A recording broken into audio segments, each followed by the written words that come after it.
তো গৌৰৱ গগৈ 15 দিন পাকিস্তানলৈকে গৈছিলে আমি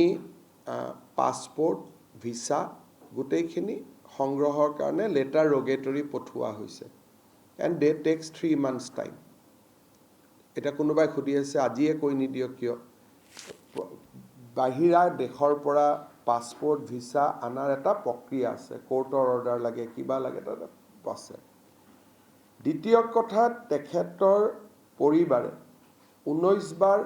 ভাৰত আৰু পাকিস্তানৰ মাজত অহা যোৱা কৰিছে 2-3 বাৰ পাকিস্তান আৰ্মিৰো মানুহ তেওঁক একম্পেনি কৰিছে আমি এতিয়া গৌৰৱ গগৈৰ পত্নী তাৰো মইতো ক'লে নহ'ব আপোনালোকেতো খুদিব যে প্যাসেঞ্জাৰ লিষ্টখন ক'ত গতিকে সেইখিনিও সংগ্ৰহ কৰি থকা হৈছে আৰু আমাক এজেন্সিসকলে সহায় কৰিছে আমি পাই যাম সেকেন্ড তেওঁ আগত পাকিস্তানত চাকৰি কৰিছিলে দিল্লীলৈকে আহিল দিল্লীত এটা এনজিঅ'ত চাকৰি কৰিলে কিন্তু দৰমহাটো পাকিস্তানে দি থাকিল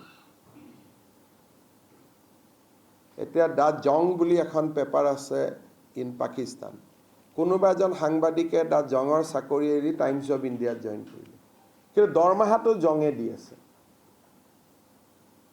so that is the third charge second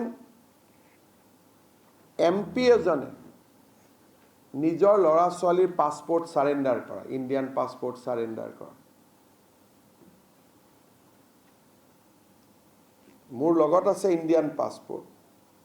আৰু মই 2021 চনত সাৰেন্ডাৰ কৰিছো আৰু সহি মাৰিছো মই নিজেই পৰিবাৰেও সহি মাৰা নাই MP জনে সহি মাৰিছে তাৰো কাগজ আমি পাই যাম এটা গোটেইখিনি কথা মই আজিও কৈ দিব পাৰো কাৰণ তথ্যখিনি আহিছে